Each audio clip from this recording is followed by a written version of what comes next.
ഭ്രമം. വെയിലിന് ചൂട് നന്നേ കുറഞ്ഞിരിക്കുന്നു.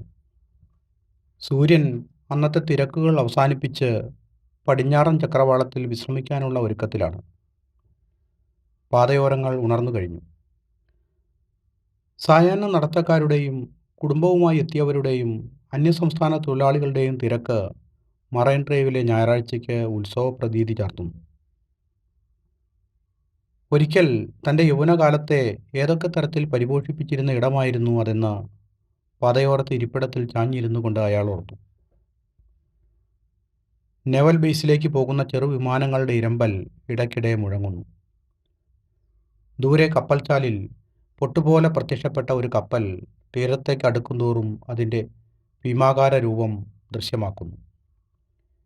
എന്തിനെയൊക്കെയാണ് അത് വഹിക്കുന്നത്? എന്തൊക്കെയായിരിക്കാം അത് ഉള്ളിൽ ഒളിപ്പിച്ചു വച്ചിരിക്കുന്നത്? കടൽ ഒരു കടങ്കഥയാണ്, അയാൾ ഓർത്തു. ഗോവിന്ദല്ലേ മഹാരാജസിൽ പഠിച്ച? ഓർമ്മകളെ നിശ്ചലമാക്കിക്കൊണ്ട് ഒരു സ്ത്രീ ശബ്ദം അയാളിലേക്ക് ഇറങ്ങി വന്നു. അതെ. ചോദ്യകർത്താവിൻ്റെ മുഖം അർക്കരശ്മികളാൽ അവ്യക്തമായിരുന്നെങ്കിലും അയാൾ മറുപടി പറഞ്ഞു. ഓർക്കുന്നുണ്ടോ എന്നെ? മൃദുവായി ചിരിച്ചുകൊണ്ട് അവൾ ചോദിച്ചു. എത്രയോ വട്ടം കേൾക്കുകയും ഉള്ളിൽ ഉറച്ചു പോവുകയും ചെയ്ത ശബ്ദമാണ്. നേരിയൊരു നടുക്കത്തോടെ അയാൾ അതിൻ്റെ ഉടമയെ തിരിച്ചറിഞ്ഞു. ശിഖ. അയാളുടെ ഹൃദയം ആ പേരിനെ പുറത്തേക്ക് കുടഞ്ഞിട്ടു. അപ്പോൾ ഓർമ്മയുണ്ട്. ഞാൻ കരുതി നീണ്ട വർഷങ്ങളുടെ ഇടവേള നിന്നിൽ നിന്ന് എന്നെ മായ്ച്ചു കളഞ്ഞിട്ടുണ്ടാവുമെന്ന്. വീണ്ടും അവളുടെ ഹൃദ്യമായ ചിരി അയാളെ പൊതിഞ്ഞു. ഇന്നോളം തൻ്റെ ജീവിതത്തിൽ മറക്കാൻ പറ്റാത്തതായി എന്തെങ്കിലും ഉണ്ടെങ്കിൽ അത് നീയായിരുന്നുവെന്ന് പറയാൻ അയാളുടെ ഹൃദയം വെമ്പി. ഉറഞ്ഞുപോയ നാവുകളുടെ നിശബ്ദത അവർക്ക് ചുറ്റും ചുവടുകൾ വെച്ചു. എന്തെങ്കിലും ഒന്ന് പറയൂ മാഷേ. അവളുടെ മധുര ശബ്ദം അയാളിലെ ചിന്തകളെ തട്ടിയകറ്റി. കണ്ണുകൾ പരസ്പരം ഇടഞ്ഞു. വാക്കുകൾ ചോദ്യങ്ങളായി പരിണാമപ്പെടുന്നു. ശിഖ, ഇത്രയും കാലം? പറയാം മാഷേ. നമുക്ക് കുറച്ച് നടന്നാലോ? അയാൾ എഴുന്നേറ്റ് നടക്കാൻ ആരംഭിച്ചു. ഒപ്പമെത്താൻ പാടുപെട്ടുകൊണ്ട് അവൾ പറഞ്ഞു. ഗോവിന്ദ്, അല്പം പതുക്കെ നടക്കൂ. എന്തെങ്കിലുമൊക്കെ സംസാരിക്കണ്ടേ നമുക്ക്? ഒരിക്കൽ എന്തും സംസാരിച്ചിരുന്നവൾ കാലങ്ങൾക്കു ശേഷം മടങ്ങി വന്ന് എന്തെങ്കിലുമൊക്കെ സംസാരിക്കണ്ടേ എന്ന് ചോദിക്കുന്നതിലെ ചേർച്ചക്കുറവ് അയാളെ അലോസരപ്പെടുത്തി. അയാൾ നടപ്പിന് വേഗം കുറച്ചു. എത്രയോ വട്ടം നമ്മളെ അറിഞ്ഞിരുന്ന പാതകളാണിത്, അല്ലേ ഗോവിന്ദ്? എവിടെയായിരുന്നു നീ ഇത്രയും കാലം? അയാളിലെ ഘനീഭവിച്ച ശബ്ദം മെല്ലെ പുറത്തേക്കിഴഞ്ഞു. അവളുടെ മുഖം മ്ലാനമായി. സുഖകരമല്ലാത്ത ഓർമ്മകളുടെ ഓളങ്ങൾ ശിഖയുടെ മുഖത്ത് സമ്മിശ്ര വികാരങ്ങളെ സന്നിവേശിപ്പിച്ചു. ഗോവിന്ദ്, നമുക്ക് ഇന്നലകളെ മാറ്റിവെച്ച് ഇന്നുകളെക്കുറിച്ച് സംസാരിച്ചുകൂടെ? ഇന്നലകളില്ലാതെ ഇന്നുകൾക്ക് പിറക്കാൻ കഴിയില്ലെന്ന് മറ്റാരെക്കാളും നന്നായിട്ട് നിനക്കറിയാവുന്നതല്ലേ? ഈ കണ്ടുമുട്ടൽ പോലും ഇന്നലകളില്ലായിരുന്നുവെങ്കിൽ സാധ്യമാകുമായിരുന്നു. പരസ്പരം കണ്ടുമുട്ടിയാലും തിരിച്ചറിയാത്ത രണ്ട് അപരിചിതരെ പോലെ കടന്നുപോകുമായിരുന്നില്ലേ നമ്മൾ? ചോദ്യങ്ങളുടെ ഒഴുക്കിനെ ഉള്ളിൽ തന്നെ അയാൾ തടഞ്ഞു നിർത്തി. പറയൂ ശിഖ, നിന്റെ വിശേഷങ്ങൾ. നമുക്കോരോ കോഫി കുടിച്ചാലോ ഗോവിന്ദ്? വഴിയരികിലെ ചെറിയ പെട്ടിക്കടയിൽ നിന്ന് രുചിയുള്ള കോഫി ഊതിക്കുടിക്കുന്ന, തൻ്റെ ഓരോ നോട്ടങ്ങൾക്കും പുരികങ്ങൾ കൊണ്ട് ചോദ്യചിഹ്നമിടുന്ന അന്നത്തെ ശിഖയെ അയാൾ ഓർത്തു. ഇന്ന് മറൈൻ ഡ്രൈവ് ആകെ മാറിയിരിക്കുന്നു. മാർബിൾ പാകിയ നടപ്പാതകളിൽ രാത്രിക്ക് കൂടുതൽ തിളക്കം നൽകാനായി വൈദ്യുത വിളക്കുകൾ സ്ഥാപിച്ചിരിക്കുന്നു. മനോഹരങ്ങളായ ഇരിപ്പിടങ്ങളും ധാരാളം. റേഡിയോയിൽ നിന്നുള്ള ഗാനങ്ങൾ അവിടമാകെ ഒഴുകിപ്പരക്കുന്നു. അധികം നടക്കാതെ തന്നെ വഴിയരികിൽ കണ്ട ശീതീകരിച്ച കോഫി ഷോപ്പിലേക്ക് അവർ കയറി. കായലിലൂടെ സഞ്ചരിക്കുന്ന ബോട്ടുകളെയും നടപ്പാതകളിലൂടെ ഒഴുകുന്ന ജനക്കൂട്ടത്തെയും കാണാവുന്ന തരത്തിൽ ഇരിപ്പിടങ്ങൾ ഒരുക്കി മനോഹരമായ രീതിയിൽ സജ്ജീകരിച്ചതായിരുന്നു ആ കോഫി ഷോപ്പിന് ഉൾവശം. 2 കോഫി, ശിഖയാണ് വെയിറ്റർ പയ്യനോട് പറഞ്ഞത്. അല്ലെങ്കിലും അവൾ എന്നും അങ്ങനെയായിരുന്നല്ലോ. എവിടെ ചെന്നാലും തനിക്ക് കൂടി വേണ്ടി സംസാരിക്കുമായിരുന്നു. സ്വതവേ അന്തർമുഖനായിരുന്ന തനിക്ക് അവൾ പകർന്നു തന്ന ഉന്മേഷവും ഊർജവും എത്ര വലുതായിരുന്നു! ഒരു പക്ഷേ അതുകൊണ്ടൊക്കെ ആയിരുന്നിരിക്കാം പറിച്ചെടുത്താലും പോകാത്ത വിധത്തിൽ ഹൃദയം അവളെ ഉറപ്പിച്ചു നിർത്തിയതും. എന്നിട്ടും പറയൂ ഗോവിന്ദ്, കുടുംബം, മക്കൾ, അവർക്ക് എന്തു ചെയ്യുന്നു? ശിഖയുടെ ശബ്ദം അയാളുടെ ഓർമ്മകളെ പെട്ടെന്ന് പിടിച്ചു നിർത്തി. ശിഖ, ജീവിതത്തിൽ മറവി പലപ്പോഴും നമുക്കൊക്കെ ഒരനുഗ്രഹമാകാറില്ലേ? ഞാനും അത്തരത്തിൽ ഒരു മറവിയിൽ പെട്ടുപോയി. നമ്മൾ ഒരുമിച്ചുള്ള ജീവിതവും കുടുംബവും സ്വപ്നം കണ്ടിരുന്ന എനിക്ക് നീ നഷ്ടമായപ്പോൾ നമ്മൾ രണ്ടുമെന്ന ആ സ്വപ്നത്തെ തന്നെ കുടുംബമായി സ്വീകരിക്കേണ്ടി വന്നു. അതിനു പുറത്തുള്ള ഒരു കുടുംബജീവിതത്തെക്കുറിച്ച് ചിന്തിക്കാൻ തന്നെ ഞാൻ മറന്നുപോയിരുന്നു. കോഫിയുമായി വന്ന പയ്യൻ അവർക്കിടയിൽ കുറച്ചു സമയം നിശബ്ദത വിതറി. അവൾ കോഫി ഊതിക്കുടിക്കുന്നത് കാണാൻ ശ്രദ്ധയോടെ അയാളിരുന്നു. ഇല്ല, ശിഖയുടെ ആ ശീലങ്ങളൊക്കെ മാറിയിരിക്കുന്നു. ചൂടു കോഫി ഊതാതെ കുടിക്കാൻ അവൾ പഠിച്ചിരിക്കുന്നു. അയാളുടെ ഓരോ നോട്ടങ്ങൾക്കും എന്ത് എന്ന പുരികം കൊണ്ടുള്ള ചോദ്യം നിർമ്മിക്കാൻ അവൾ മറന്നു പോയിരിക്കുന്നു. അവർ കോഫി ഷോപ്പിൽ നിന്നും ഇറങ്ങി മെല്ലെ നടന്നു. ഇടയ്ക്ക് എപ്പോഴോ അറിയാതെ അവളിൽ അയാളുടെ തോളുരുമ്മി. വിറയാർന്ന കൈകൾ കൊണ്ട് അവൾ അവൻ്റെ ഇടതുകരം ഗ്രഹിച്ചു. വല്ലാത്തൊരു തണുപ്പ് അവളിൽ നിന്ന് അവനിലേക്ക് ഇഴഞ്ഞു കയറി. എത്രയോ വട്ടം ഈ പാതയിലൂടെ പരസ്പരം തോളുരുമ്മി കൈകൾ കോർത്ത് ഇങ്ങനെ ചേർന്ന് നടന്നിരിക്കുന്നു. അന്ന് ഇളം ചൂടുള്ള കൈകളായിരുന്നു ശിഖയുടേത്. ഇന്നത് തണുത്തു പോയിരിക്കുന്നു. കാലം ചിലപ്പോഴൊക്കെ അങ്ങനെയാണ്, ചിലതിനെയൊക്കെ വല്ലാതെ മരവിപ്പിച്ച് കളയും. ഇരുട്ട് വീണു തുടങ്ങിയിരിക്കുന്നു. നടപ്പാതകളിൽ നിരനിരയായി പ്രകാശം പരത്തുന്ന അലങ്കാര വിളക്കുകൾ ഹനം വച്ചു തുടങ്ങുന്ന ഇരുട്ടിനെ തള്ളിയകറ്റാൻ പരമാവധി ശ്രമിക്കുന്നുണ്ട്. ശിഖ, നിനക്ക് എന്നോടൊന്നും പറയാനില്ലേ? ഗോവിന്ദ്, നിന്നെ ഉപേക്ഷിച്ചു പോയ ഒരാളായി നിന്റെ മനസ്സിൽ എൻ്റെ ചിത്രം പതിക്കരുതെന്ന ഒരപേക്ഷ മാത്രമേ എനിക്കുള്ളൂ. ജീവിതം എന്നെ പലതരത്തിൽ പല വഴിയിലൂടെ നടത്തിയിട്ടും മനസ്സിലെന്നും നിറയെ നീയായിരുന്നു. വാക്കുകൾ കിട്ടാതെ അവൾ ഇടറി തുടങ്ങിയിരുന്നു. നിശബ്ദത രാത്രിയുടെ കട്ടിയുള്ള ഇരുട്ടിനും മേലെയാകുന്നു. കായലിലൂടെ സഞ്ചാരികളുമായി വരുന്ന ബോട്ടിൻ്റെ ഹോൺ ശബ്ദം ആ നിശബ്ദതയെ മുറിച്ചു നീക്കി. ദൂരെ കായലിൽ മീൻപിടുത്ത വള്ളങ്ങളുടെ വെളിച്ചം ആകാശത്ത് അരണ്ട പ്രകാശം ചുരിയുന്ന നക്ഷത്രങ്ങളെ ഓർമ്മിപ്പിച്ചു. അച്ഛന് അസുഖം കുറച്ച് കൂടുതലാണ്, എത്രയും വേഗം നാട്ടിലേക്ക് വണ്ടി കയറണമെന്ന ഫോൺ സന്ദേശം ഹോസ്റ്റലിലേക്ക് എത്തിയത് നിറം കുറഞ്ഞൊരു വൈകുന്നേരമായിരുന്നു. നിന്നോടൊന്ന് യാത്ര പറയാൻ നിന്നെ തിരയാത്ത ഇടങ്ങളൊന്നുമില്ല ഗോവിന്ദ്. നമ്മളെന്നും കൈകോർത്ത് നടന്നിരുന്ന ഈ പാർക്കിലും പതിവായി നമ്മൾ ഇരിക്കാറുള്ള ആ വാഗമര ചുവട്ടിലും, അങ്ങനെ എനിക്കറിയാവുന്ന ഇടങ്ങളിലെല്ലാം ഞാൻ നിന്നെ തിരഞ്ഞു. പലരോടും ചോദിച്ചു, ആർക്കും നീ എവിടെയാണെന്നറിയില്ലായിരുന്നു. എത്രയും വേഗം മടങ്ങി വന്ന് നിന്നെ കാണാമല്ലോ എന്ന ആശ്വാസത്തിലാണ് ഞാൻ വണ്ടി കയറിയത്. ഒരിക്കലും കണ്ടുമുട്ടാൻ കഴിയാത്ത യാത്രയായി അത് മാറുമെന്ന് സ്വപ്നത്തിൽ പോലും ഞാൻ ചിന്തിച്ചിരുന്നില്ല. ഗോവിന്ദ്, എന്നോട് ക്ഷമിക്കൂ. അവൾ വിതുമ്പിപ്പോയി. അയാൾ ശിഖയുടെ നിറഞ്ഞൊഴുകുന്ന കണ്ണുകളിലേക്ക് നോക്കി. ഒരിക്കൽ നിറയെ നക്ഷത്രങ്ങൾ പൂത്ത ആകാശം കണ്ടിരുന്ന ആ കണ്ണുകൾ വല്ലാതെ കലങ്ങിപ്പോയിരിക്കുന്നു. ഗോവിന്ദ് ശിഖയെ ചേർത്ത് പിടിച്ചു. ശിഖയിൽ നിന്ന് അയാളെ അകറ്റിയ ആ വാഹനാപകടത്തെക്കുറിച്ച് ഒരു നിമിഷം ഗോവിന്ദ് ഓർത്തുപോയി. അനക്കവും ഓർമ്മകളും നഷ്ടപ്പെട്ട ഒരാളുടെ ജീവിതം മുഷിഞ്ഞ ഭിത്തിയിൽ തൂക്കിയ ഒരു ബ്ലാക്ക് ആൻഡ് വൈറ്റ് ചിത്രം പോലെ അരോചകമായിരിക്കും.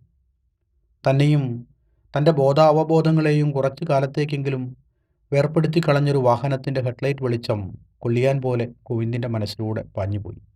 അയാൾ വിയർത്തു. ഗോവിന്ദ്, അവളുടെ നേർത്ത ശബ്ദമാണ് അയാളെ സമകാലത്തിലേക്ക് കൈപിടിച്ച് കയറ്റിയത്. രാത്രിക്ക് ഘനം കൂടി വരുന്നു. തണുപ്പ് പെയ്തു തുടങ്ങിയിരിക്കുന്നു. സാരിത്തലപ്പ് വലിച്ചെടുത്ത് അയാളുടെ തലകൂടി മറച്ചുകൊണ്ട് ശിഖ അയാളിലേക്ക് കൂടുതൽ ചേർന്നിരുന്നു. ഗോവിന്ദ് എവിടെയാണ് താമസിക്കുന്നത്? നമ്മളെ ഒരിക്കലും ഒറ്റയ്ക്ക് വിടാതെ, അനുവാദമില്ലാതെ എപ്പോഴും നമ്മളിലേക്ക് കടന്നു വരാൻ കഴിയുന്ന ഓർമ്മകൾ നിറഞ്ഞ അന്നത്തെ ആ ലോഡ്ജിലാണ് ഇവിടേക്ക് വരുമ്പോഴൊക്കെയും ഞാൻ താമസിക്കാറുള്ളത്. ഗോവിന്ദിനൊപ്പം പലപ്പോഴും പോയിട്ടുള്ള ആ ലോഡ്ജിനെക്കുറിച്ചും അതിൻ്റെ മുറ്റത്ത് തണൽ വിരിച്ചു നിന്നിരുന്ന പേരറിയാത്തൊരു മരത്തെക്കുറിച്ചും ശിഖ ഓർത്തു. തൻ്റെ കൈവിരലുകളിൽ കോർത്തു പിടിച്ച് എത്രയോ വട്ടം എത്രയോ നേരം ഗോവിന്ദിനൊപ്പം ആ മരച്ചുവട്ടിൽ താൻ ചിലവഴിച്ചിരിക്കുന്നു. ഓർമ്മകൾക്ക് എപ്പോഴും നമുക്ക് സങ്കല്പിക്കാവുന്നതിനും അപ്പുറമുള്ളൊരു കുന്നിനേക്കാൾ ഉയരമുണ്ടാകുമെന്ന് ശിഖയ്ക്ക് തോന്നി. നേരം വല്ലാതെ വൈകിയിരിക്കുന്നു. നമുക്ക് മുറിയിലേക്ക് പോയാലോ ഗോവിന്ദ്? ആ ലോഡ്ജും അതിൻ്റെ ഇടനാഴികളും മുറ്റത്തെ തണൽമരവുമൊക്കെ എനിക്കൊരിക്കൽ കൂടി കാണണം. വളരെ കാലത്തിനു ശേഷം എന്നെ കാണുമ്പോൾ അവരൊക്കെ അമ്പരന്നേക്കാം. തീർച്ചയായും ശിഖ, നമുക്ക് പോകാം. നിന്നെ മാത്രം ശ്രദ്ധിച്ചിരുന്നതിനാലാവാം ഇരുൾ പരന്നതും നക്ഷത്രങ്ങൾ തെളിഞ്ഞതും രാത്രി ഏറെയായതും നിലാവ് അസ്തമിക്കാൻ തുടങ്ങിയതും ഒന്നും ഞാൻ അറിയാതെ പോയത്. അയാൾ നിറഞ്ഞൊരു ചിരിയോടെ എഴുന്നേറ്റ് ശിഖയുടെ കരം ഗ്രഹിച്ചുകൊണ്ട് മെയിൻ റോഡിലേക്ക് നടന്നു. റോഡിൽ തിരക്ക് നന്നേ കുറഞ്ഞിരിക്കുന്നു. കടകൾ മിക്കതും അടച്ചു കഴിഞ്ഞു. അപ്പാർട്ട്മെൻറ്റുകളിലെ വെളിച്ചങ്ങൾ നിലാവിനോട് മത്സരിക്കാനില്ലെന്ന മട്ടിൽ അണഞ്ഞു തുടങ്ങിയിരിക്കുന്നു. ദീപാലംകൃതമായ വലിയൊരു കപ്പൽചാലിലൂടെ കടൽ ലക്ഷ്യമാക്കി നീങ്ങുന്നുണ്ട്. ഗോവിന്ദ് അതുവഴി വന്നൊരു ഓട്ടോയ്ക്ക് കൈ കാണിച്ചു. Diamond lodge. ഓട്ടോയിലേക്ക് കയറിക്കൊണ്ട് അയാൾ പറഞ്ഞു. അതൊന്നും കാര്യമായി ശ്രദ്ധിക്കാതെ ഡ്രൈവർ മീറ്റർ ഓൺ ചെയ്തുകൊണ്ട് വാഹനത്തെ മുന്നോട്ട് ചലിപ്പിച്ചു. കുറഞ്ഞ സമയത്തെ യാത്രയ്ക്കൊടുവിൽ ഓട്ടോ ഡയമണ്ട് ലോഡ്ജിന് മുന്നിൽ നിന്നു. തൻ്റെ കൈത്തണ്ടയിൽ മുറുകെ പിടിച്ചിരുന്ന ശിഖയുടെ കൈ വിടുവിച്ച് ഓട്ടോയുടെ പണം കൊടുത്ത് ഗോവിന്ദ് ലോഡ്ജിലേക്ക് കയറി. അവൾ പിന്നാലെയും. കൗണ്ടറിൽ നിന്ന് താക്കോൽ വാങ്ങി ഗോവിന്ദ് ലിഫ്റ്റിനടുത്തേക്ക് നടന്നു. ലിഫ്റ്റിൽ സെക്കൻഡ് ഫ്ലോറിൽ ഇറങ്ങുമ്പോൾ അവൾ അയാളോട് പറഞ്ഞു, ഇപ്പോഴും ഈ ലോഡ്ജിന് വലിയ മാറ്റങ്ങളൊന്നുമില്ലല്ലോ ഗോവിന്ദ്. ഈ ലിഫ്റ്റ് ഉണ്ടായതും മുറ്റത്തെ ആ തണൽമരം വളർന്ന് പന്തലിച്ചതും ഒഴിച്ചാൽ. തമ്മിൽ കാണാതിരുന്ന കാലങ്ങളിൽ നമ്മൾ വളർന്നതുപോലെ ആ മരവും വളരുകയായിരുന്നു. ശിഖയെ നോക്കി ചിരിച്ചുകൊണ്ട് അയാൾ പറഞ്ഞു. ചെറിയ ഭംഗിയുള്ളൊരു മുറി. ചുവരിൽ ചീനവലയും അത് വലിക്കുന്നവരുടെയും മനോഹരമായൊരു ഓയിൽ പെയിൻറ്റിങ്. ജാലകത്തിനപ്പുറം നിലാവിൽ കുളിച്ചു നിൽക്കുന്ന കായൽ. ബാൽക്കണിയിലേക്ക് ഇറങ്ങിയാൽ പടിഞ്ഞാറൻ ആകാശവും കായലും ബോട്ടുകളുമൊക്കെ നിലാവിൽ ലയിച്ചു ചേർന്ന ഹൃദ്യമായ കാഴ്ചകൾ. നമുക്കെന്തെങ്കിലും കഴിക്കണ്ടേ? അയാൾ ചോദിച്ചു. എനിക്ക് വിശക്കുന്നില്ല ഗോവിന്ദ്. നിന്നെ കണ്ടപ്പോൾ തന്നെ എൻ്റെ വിശപ്പും ദാഹവും എല്ലാം അസ്തമിച്ചു. അവളുടെ വാക്കുകളെ അവഗണിച്ചുകൊണ്ട് ഗോവിന്ദ് റൂം സർവീസിൽ വിളിച്ച് 2 ജ്യൂസും കുറച്ച് പഴങ്ങളും ഓർഡർ ചെയ്തു. നിരാശയുടെ ആഴക്കയങ്ങളിലൂടെ ഇഴഞ്ഞു നീങ്ങിയിരുന്ന തൻ്റെ ജീവിതം ഇപ്പോഴെങ്കിലും തീരമണഞ്ഞല്ലോ എന്നോർത്തയാൾ ആശ്വസിച്ചു. ശിഖ ബാൽക്കണിയിൽ നിന്ന് അസ്തമിക്കാനൊരുങ്ങുന്ന നിലാവിനെ കാണുകയാണ്. നിലാവിനും നക്ഷത്രങ്ങൾക്കും താഴെ അവളൊരു വീനസ് പ്രതിമയെന്ന പോലെ തിളങ്ങി നിൽക്കുന്നു. അവളിലേക്കുള്ള നോട്ടം പിൻവലിക്കാനാവാതെ എത്ര നേരം അങ്ങനെ നിന്നുവെന്നറിയില്ല. ഡോർബെൽ ശബ്ദം കേട്ടപ്പോൾ അയാൾ ചെന്ന് വാതിൽ തുറന്നു. റൂം ബോയ് പയ്യൻ ജ്യൂസും പഴങ്ങളും മേശയിൽ വെച്ച് പുറത്തേക്കിറങ്ങി. അയാൾ വാതിലടച്ച് ബാൽക്കണിയിലേക്ക് ചെന്ന് അവളോട് ചേർന്ന് നിന്നു. അവളിൽ നിന്ന് മോഹിപ്പിക്കുന്ന ചൂടുള്ള 2 തുള്ളി കണ്ണുനീർ അയാളുടെ മാറിലേക്ക് ഇറ്റു വീണു. ശിഖ, നീ കരയുകയാണോ? ഇല്ല ഗോവിന്ദ്, ഇത് സന്തോഷത്തിൻ്റെ കണ്ണുനീരാണ്. തിരിച്ചു കിട്ടാനാവാത്ത വിധം കളഞ്ഞുപോയെന്ന് കരുതിയ നിന്നെ എനിക്ക് കിട്ടിയതിൻ്റെ. ഓർമ്മകളിൽ മാത്രമേ നീ ഇനി ഉണ്ടാവുകയുള്ളൂ എന്ന് വിശ്വസിച്ച എൻ്റെ ബോധ്യത്തിലേക്ക് യാഥാർത്ഥ്യമായി നീ ഉദിച്ചതിൻ്റെ കണ്ണുനീർ. ഗോവിന്ദ് അവളെ ചേർത്ത് പിടിച്ച് ബാൽക്കണിയിൽ നിന്നും മുറിയിലേക്ക് വന്ന് ബെഡിലിരുന്നു. അവൾ ഗോവിന്ദിലേക്ക് കൂടുതൽ ചേർന്ന് അവൻ്റെ കണ്ണുകളിലേക്ക് ഇമവെട്ടാതെ നോക്കിയിരുന്നു. അപ്പോഴവളുടെ മുഖഭാവം എന്തെന്ന് എത്ര ആലോചിച്ചിട്ടും അയാൾക്ക് മനസ്സിലായില്ല. അവളുടെ കണ്ണുകളിൽ ഒരു സമുദ്രത്തിൻ്റെ ആഴവും പാഞ്ഞെത്തുന്നൊരു തീവണ്ടിയുടെ വേഗവും ഒളിച്ചിരിക്കുന്നതായി അയാൾക്ക് തോന്നി. അവൾ അയാളെ ഇറുകെ പുണർന്നു. അവളുടെ സുഗന്ധത്തിനൊപ്പം രതിയുടെ ഗന്ധവും ശബ്ദങ്ങളും കൊണ്ട് ആ മുറിയാകെ നിറഞ്ഞു. നിലാവ് അസ്തമിച്ചിരിക്കുന്നു. അങ്ങിങ്ങായി നക്ഷത്രങ്ങൾ മിന്നി കത്തുന്നുണ്ട്. ഏതോ കപ്പലിൻ്റെ സൈറൻ നിശബ്ദതയെ മുറിപ്പെടുത്തിക്കൊണ്ട് പാഞ്ഞുപോയി. അയാൾ ശിഖയെ നോക്കി. അവൾ ശാന്തമായി ഉറങ്ങുകയാണ്. തിരിച്ചറിയാൻ കഴിയാത്തൊരു ഗൂഢഭാവം അപ്പോഴും ആ മുഖത്ത് തിരയടിക്കുന്നതായി അയാൾക്ക് തോന്നി. അയാൾ ലൈറ്റ് അണച്ചു. ബെഡ്ലാമ്പിൻ്റെ അരണ്ട വെളിച്ചത്തിൽ ചുവരിലെ ചീനവലയുടെ ചിത്രത്തിനും ആളുകൾക്കും ജീവൻ വെച്ചു. കടലിൻ്റെ ഹുങ്കാര ശബ്ദം ആസ്വദിച്ച് ശിഖയെ പുണർന്ന് ഗോവിന്ദ് കിടന്നു. തുറമുഖം ലക്ഷ്യമിട്ട് ചരക്കുമായി പോകുന്ന ഏതോ കപ്പലിൻ്റെ സൈറൺ ശബ്ദമാണ് അയാളിലെ ഉറക്കത്തെ അവസാനിപ്പിച്ചു കളഞ്ഞത്. എഴുന്നേറ്റപ്പോൾ കിടക്കയിൽ ശിഖ ഉണ്ടായിരുന്നില്ല. അവൾ കിടന്നിടത്ത് ബെഡ്ഷീറ്റിൽ ഒരു ചുളിവ് പോലും അവശേഷിപ്പിക്കാതെ എത്ര കൃത്യമായാണ് അവൾ എഴുന്നേറ്റ് പോയതെന്ന് അയാൾ ചിന്തിച്ചു. ശിഖ, നീ ഇതുവരെ കടൽ കണ്ട് തീർന്നില്ലേ? എത്രയോ കാലം നമ്മൾ കണ്ട കടലാണ്. അത് നമ്മളെയും എത്ര നാളായി കാണുന്നു. നിനക്ക് മടുത്തില്ലെങ്കിലും അതിന് മുഷിയും. അയാൾ ബാൽക്കണിയിലേക്ക് ഇറങ്ങിച്ചെന്നു. അവിടെ ശൂന്യമായിരുന്നു. അയാൾ മുറിയിലേക്ക് കയറി. എല്ലായിടത്തും അവളെ അന്വേഷിച്ചു. ഇല്ല, ഒരിടത്തും ശിഖയുടെ സാന്നിധ്യം കണ്ടെത്താൻ അയാൾക്ക് കഴിഞ്ഞില്ല.